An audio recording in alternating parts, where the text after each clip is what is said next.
Hi everyone, welcome to Alice's Kitchen. Today is a chocolate type of day. So we are making an all-in-one, means everything in one bowl, or butter cake.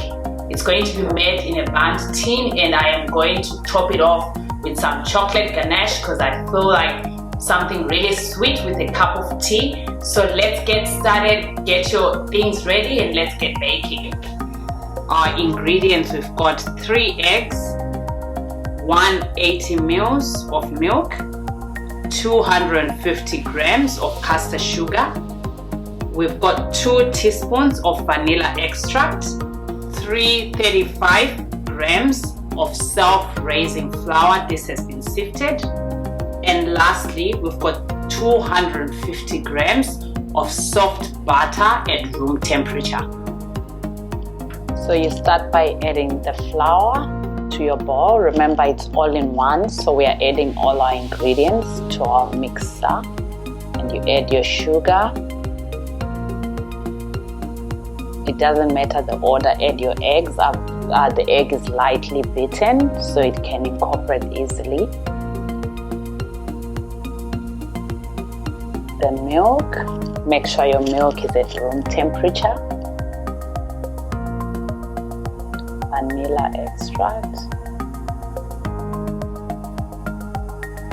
and then the butter. Make sure your butter is soft and it's also at room temperature, and just cut it into cubes so it's easy for the mixer to work on it.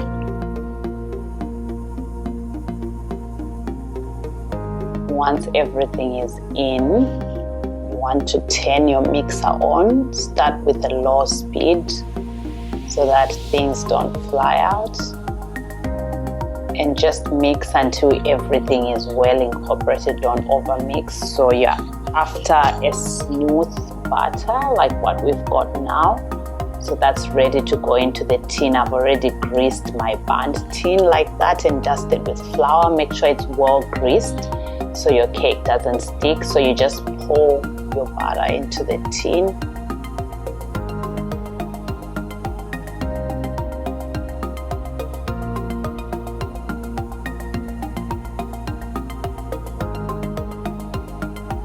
And just level it out using the spatula, and it's ready to bake. It's gonna bake at 180 for about 30 to 40 minutes. It just depends on the oven. You want to taste, and when your toothpick comes out clean, it means that it's done and it's ready.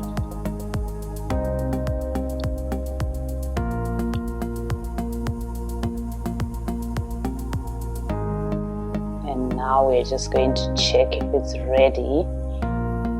Using a toothpick, I'll insert the toothpick, and you can see that it's coming out clean, so it means our cake is done. So now we take it out, and make sure you leave it in the tin for at least 10 minutes before trying to take it out. And if it's not coming out easily, you can just use a plastic spatula to run the sides to release. So using a wire rack, I'll just flip it over like what I've done, and then just lift the tin. You can see it's coming out nicely. If it's not coming out, just run something around the sides to release. Now I'm going to prepare my chocolate ganache that I'm going to use to garnish. I have got, it just depends with how much you want, but it's equal proportions of the chocolate and the thickened cream. So I've got 60 grams of chocolate and 60 mils of thickened cream. You heat your thickened cream on the stove until bubbles start to form. Don't let it boil. So you just want it to be hot, and then you pour it over your chocolate. Once you've done that, let it sit for 5 minutes before you mix. And then after 5 minutes, you want to stir starting from the middle, and then just mix until all the white is gone, and all you can see is just the chocolate. And once this is done, let it rest for another 5 minutes before you pour it over. Because I want it to be nice and clean, I'm going to be using a soup board to pour. You can use whatever you want, so I'm just using a soup board like you can see there. And I'll just pour it all around, making sure that I've got it dripping along those lines. beautiful. You can see that now. And then I'm going to just finish it off with some strawberries just in the middle there, and the strawberries will taste really yummy coated with chocolate.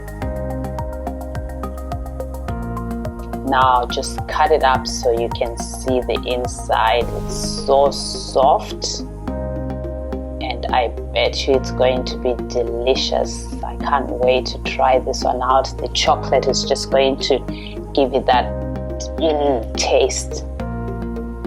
You can see how soft it is, and it is delicious. So there you go, you've got your easy recipe. Have fun baking.